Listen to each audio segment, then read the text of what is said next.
बोलिए श्री कृष्ण भगवान की जय।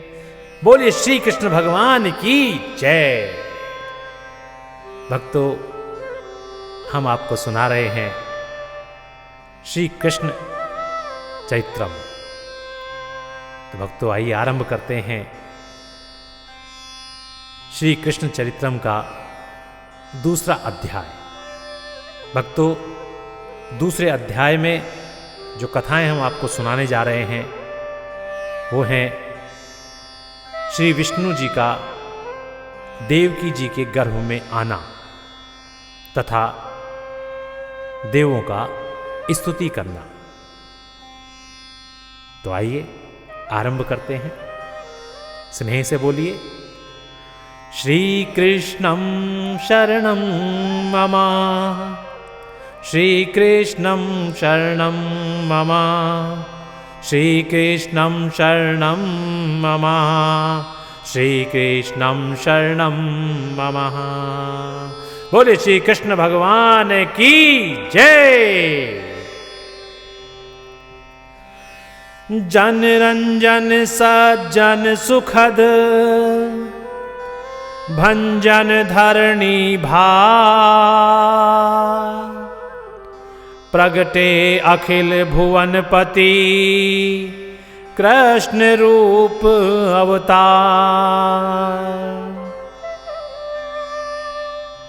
जेहि विधि कियो निहाल, नंद यशोदा महरी को, सोई सब कहों बुझाए। यही दूसरे अध्याय में कंस निधन तब कीन, जनमी देव की उदर सो, देवन स्तुति कीन, प्रभु प्रगट्यों भूभार हर। बोलिए श्री कृष्ण भगवान की जय। श्री सुखदेव जी महाराज बोले,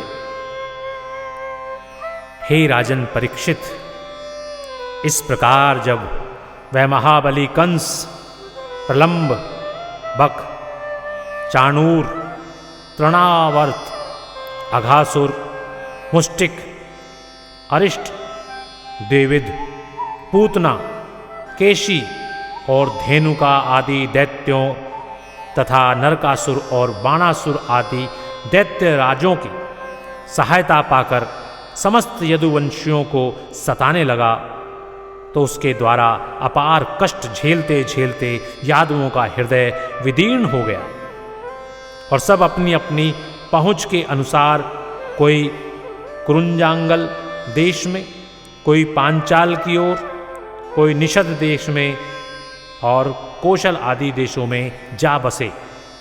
किसी की मथुरा में रहने की इच्छा नहीं हुई। सबको कंस का अत्याचार असह्य पीड़ा दे रहा था।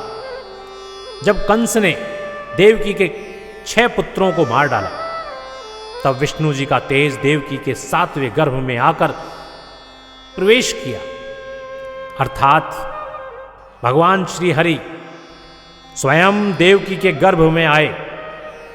इधर कंस का भयानक अत्याचार मथुरावासियों को असीम कष्ट दे रहा था।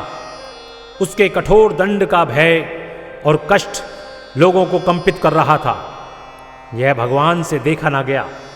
उन्होंने झट अपनी योग माया को आज्ञा दी कि तू सब गोपों और गौओं के साथ यहाँ के गोकुल में चली जा और वहाँ जाकर यह रचना रच कि जो मेष शेष नामक अंश देवकी के गर्भ में है, उसे बड़ी सावधानी से निकालकर वासुदेव जी की दूसरी स्त्री जो रोहिणी है, उसके उदर में स्थापित कर दे। इधर मैं अपनी मेषांश से देवकी के गर्भ से प्रकट होती हूँ और तू वहाँ जा, सब गोप और गौओं की कोई सुंदर व्यवस्था करके नंद जी की स्त्री यशोदा के गर्भ से प्रकट हो, क्योंकि बिना तेरे मैं अपने सब कार्यक्रम को बना न सकूँगा। जब तू वहाँ उत्पन्न होगी, तब मैं तेरे द्वारा पुत्र आदि उत्पन्न कर सब कर्मों को चलाऊंगा। तू मेरी आज्ञा का पालन करेगी, इससे मैं समर्थ हूँगा। जा, मैं तुझे वर देता हूँ कि तू सबको मनोवांछित मनोरथों को देने वाली होगी, जिससे समस्त लोग तेरी पूजा और उपासना करेंगे। यही नहीं, भूलोक के प्राणीजन तेरी मूर्ति की स्थापना कर मंदिर बनवा तेरी पूजा और उपासना करेंगे। तेरे मंदिर पर बड़े बड़े यज्ञ होंगे, संसार तेरा यशोगान करेगा, तेरी आराधना करेगा। तेरे एक नहीं अनेकों नाम होंगे। कोई तुझे दुर्गा के नाम से पुकारेगा, कोई माई काली कहेगा, कोई विजया, वैष्णवी, कुमुदा, चंडिका, कृष्णा, माधवी, कन्यका, माया, नारायणी, ईशानी, शारदा, और कोई तुझे अंबिका नाम से पुकारेगा। तेरे नाम का जप और कीर्तन करेगा। इस प्रकार संसार के लोग तेरी आराधना करेंगे। सभी पुरुष अपनी इष्ट देवी बनावेंगे, और जो तू उस गर्भ को खींचेगी, इस कारण रोहिणी के उस पुत्र का नाम संकर्षण होगा। इसके अतिरिक्त उनका एक और भी नाम होगा। वे सब मनुष्यों को प्रसन्न करेंगे। इस कारण लोग उन्हें राम भी कहेंगे, और उनमें बड़ा बल होगा। इससे लोग उन्हें बल भी कहेंगे। तब दोनों मिलकर उनका नाम होगा बलराम। उनका नाम बलराम हो जाएगा। हे परीक्षित, इस प्रकार भगवान ने अपनी योग माया को सब बातें बतला दी, और वह सब समझाकर भूलोक में आने की आज्ञा दे दी। तब वह योग माया वैकुंठ से चलकर भूलोक में आई। यहाँ आकर उसने वह सारी व्यवस्था कर दी कि जिसे विष्णु जी ने बतलाया था। यहाँ तक जहाँ तक सब ठीक कर दिया। उसमें जो कार्य मुख्य थे उन्हें सबसे अंत में किया, इसलिए कि वे दोनों ही कार्य बड़े महत्व के थे। तब योग माया ने भगवान के तेज से उन्हें ले जाकर रोहिणी के गर्भ में स्थित कर दिया, और वहां से आकर स्वयं यशोदा के गर्भ में जा बैठी। जब वह इतना सब कार्य कर चुकी, तब उस प्रकार सभी व्यवस्था में ठीक समझकर श्री भगवान विष्णु जी वासुदेव जी के मन में जाकर बैठे। उस समय भगवान के तेज से वासुदेव जी में अद्भुत प्रकाश हो आया। वे सूर्य के समान चमकने लगे। उनके तेज से ठीक वैसी ही किरणें निकल पड़ी जैसी सूर्य में होती हैं। फिर तो वहां किसी में ऐसी हिम्मत ही नहीं पड़ी कि जो उनके सामने जाने का साहस करता। तब देवकी अपने गर्भ में साक्षात आदिदेव श्री विष्णु जी को आया समझकर बहुत ही प्रसन्न हुई। भगवान विष्णु के तेज से उनके शरीर में स्वर्ण की सी कांति आ गई। मुख की शोभा तो और ही दैदीप्यमान हो गई। मन में हर समय आनंद की हिलोरें सी उठा करती। वह हर समय आनंद की धारा में बहा करती। तब जिस प्रकार वसुदेव जी के सामने किसी के जाने का साहस न होता था, वैसे ही देवकी के सामने भी कोई सर नहीं उठा सकता था। उसके मुख मंडल का वह अपूर्व तेज देखकर कंस का भी हृदय भयभीत हो गया, और वह सोचने लगा, अहो, देवकी की क्या अवस्था हो गई। क्या पहले थी और अब क्या हो गई। उसके मुख मंडल पर तो ऐसी कांति मैंने कभी नहीं देखी कि जैसे दैदीप्यमान शोभा आजकल उसके चेहरे पर देख रहा हूं। सहसा इतना परिवर्तन कुछ समझ नहीं पड़ता।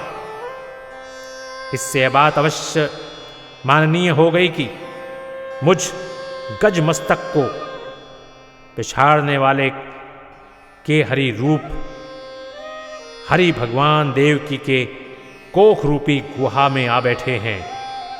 अब ऐसी दशा में क्या करना चाहिए। अब यहां तो मेरे साम दाम आदि के उपाय व्यर्थ से ही हो रहे हैं। अब उनसे काम नहीं चलेगा। कारण है कि स्वयं भगवान ही देवताओं का कार्य साधने पर कमर कसे हैं। ऐसी दशा में मेरे संहार के लिए अवश्य अपना बल प्रकट करेंगे। यदि देवकी को मार डालता हूं तो भारी पातक सिर पर लेता हूं, क्योंकि एक तो वह स्त्री है, दूसरे बहन है और तीसरे गर्भिणी है। ऐसी दशा में उसको मारना अपनी अपकीर्ति और संपत्ति का नाश करना है। क्रूरपन से भी काम नहीं चलेगा, क्योंकि उससे भी नरक भोगना पड़ता है। राजन, इस प्रकार की चिंता करता हुआ वह कंस श्रीहरि की बाढ़ जोहता हुआ अपना दिन व्यतीत करने लगा। उसे उठते बैठते, खाते पीते, सोते जागते आठों पहर श्रीहरि की ही चिंता लगी रहती। हर समय वह इसी विचार में निमग्न रहता कि भगवान विष्णु अवतार लेकर मुझे मारेंगे। तब इस प्रकार भगवान विष्णु का ध्यान रखने से उसे चारों ओर प्रत्येक कार्य में पल पल पर जनार्दन कृष्ण का ही आभास मिलता। सारा संसार उसे कृष्ण रूपी ही दिखलाई पड़ता। एक समय नारद आदि ऋषियों के साथ भगवान शंकर जी और ब्रह्मा जी उन वसुदेव देवकी के समीप बंदी गृह में आए और सब मिलकर भगवान विष्णु की स्तुति करने लगे। हे सत्य स्वरूप सच्चिदानंद भगवान, आप सर्वदा सत्य स्वरूप हैं। आपका व्रत सत्य का पालन करता है और सत्य ही से आप समस्त संसार को सृजते, पालते और नाश किया करते हैं। सो हे प्रभु, हम नारद और शिव दोनों आपके दर्शनार्थ यहां आए हैं। स्वर्गवासी देवतागण आपकी शरण हैं। असुरों के अत्याचार से आप उनकी रक्षा करें। प्रभु कर दो मनोरथ पूर्ण, प्रेमानंद मंगलमय। हृदय से है सदा जय जय, सदा जय जय, सदा जय जय। हे प्रभु, आपकी लीला अपरंपार है, उसे कोई नहीं पा सकता। बड़े बड़े योगी ऋषि कठिन से कठिन योगाभ्यास करके, तपस्वी लोग कितने दिनों तक तपाग्नि से अपने शरीर को तपा करके, ध्यानी लोग दृढ़ ध्यान लगा करके भी आपके सत्स्वरूप को पूर्ण रूप से न जान सके। तब आप ऐसे असीम परम पुरुष को साधारण लोग कैसे जान सकते हैं? हे अनंत, बिना तुम्हारी भक्ति के, बिना तुम्हारे चरण रज का प्रसाद पाए, बिना आपके संकेत के सहारे कोई इस भवसागर को पार नहीं कर सकता। आप जिस पर दयालु हों वही पार पा सकता है, और जिस पर एक बार आपकी कृपा दृष्टि हो जाए, जो एक बार थोड़ा भी आपका दर्शन कर ले, जानो उसका बेड़ा पार हो गया। फिर उसे आवागमन का दुख नहीं होता। आपके उपासकों को चिंता नहीं व्यापती। उन्हें शोक, मोह और द्रोह आदि दुख कभी नहीं सताते। मनुष्य योनि में जन्म लेकर जो आपकी भक्ति नहीं करता, वह कभी दुखों से छुटकारा नहीं पाता।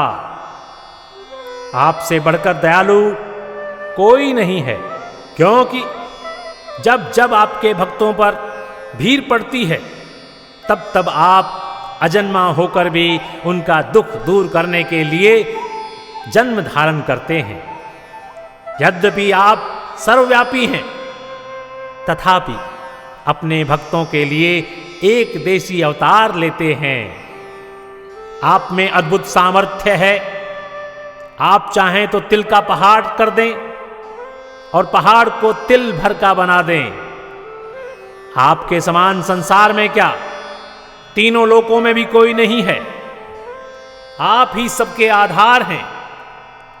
हे प्रभु, मुझ में वह शक्ति कहां जो आप त्रिभुवन पति का यशोगान कर सकूं। आप वाणी से परे और दृश्यों से दूर हैं। आपका वर्णन करने में मैं थक जाता हूं। हजार मुख वाले शेष और सरस्वती भी आपका यशोगान नहीं कर सकते। हे प्रभु, हम आपसे अपना अभिप्राय क्या बतलावें? आपसे क्या छिपाव है? आप तो सर्वांतर्यामी और घट घट की बात को जानने वाले सर्वज्ञ हैं। तो भला मेरे मन की बात आपसे छिपी कैसे रह सकती है? अतः हे दया सागर, सुख सिंधु, अब देर न कीजिए और शीघ्र ही पृथ्वी का भार हरण कर अपने प्रिय भक्तों की रक्षा कीजिए। हे प्रभु, अब दुष्टों का अत्याचार सहा नहीं जाता, पापियों का पाप देखा नहीं जाता और सज्जनों का संताप भी अब सुना नहीं जाता है। अतः हे प्रभु, अब आप विलंब न कीजिए और शीघ्र ही अपने भक्तों का कष्ट दूर करने के लिए अवतार लें। धरती का भार दूर कीजिए। हे परीक्षित, इस प्रकार अपने शब्दों में भगवान विष्णु की स्तुति कर नारद सहित शिवजी उन्हें, जो उस समय देवकी के गर्भ में आ गए थे, उन आदिदेव प्राण पुरुषोत्तम को सिर नवाए। फिर देवकी से कहा, हे माता, यह बड़े प्रसन्नता की बात है कि जिन श्री हरि ने पहले राम रूप से अवतार लेकर महापापी रावण का वध किया था, वही भगवान श्याम सुंदर हम देवताओं का कल्याण करने के लिए अब तुम्हारी कोख में आए हैं। अतः अब तुम कंस से कुछ न डरो, साक्षात भगवान ही तुम्हारे पुत्र होकर आए हैं। यह कंस को मारकर सब यदुवंशियों की रक्षा करेंगे। श्री सुखदेव जी कहते हैं, हे राजा परीक्षित, इस प्रकार देवकी से कह और उसके गर्भ में स्थित श्री हरि भगवान श्री कृष्ण चंद्र की स्तुति कर नारद, ब्रह्मा और शिव आदि सब देवता अपने लोक को चले गए और सभी श्री कृष्ण भगवान का जप करने लगे।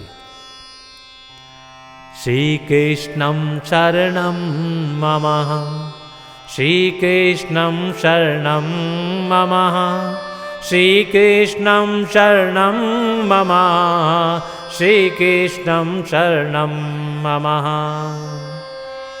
प्रिय भक्तों, इस प्रकार श्री कृष्ण चरित्रम का यह दूसरा अध्याय समाप्त होता है। स्नेह के साथ बोलिए श्री कृष्ण भगवान की जय, बोलिए कन्हैया लाल की जय।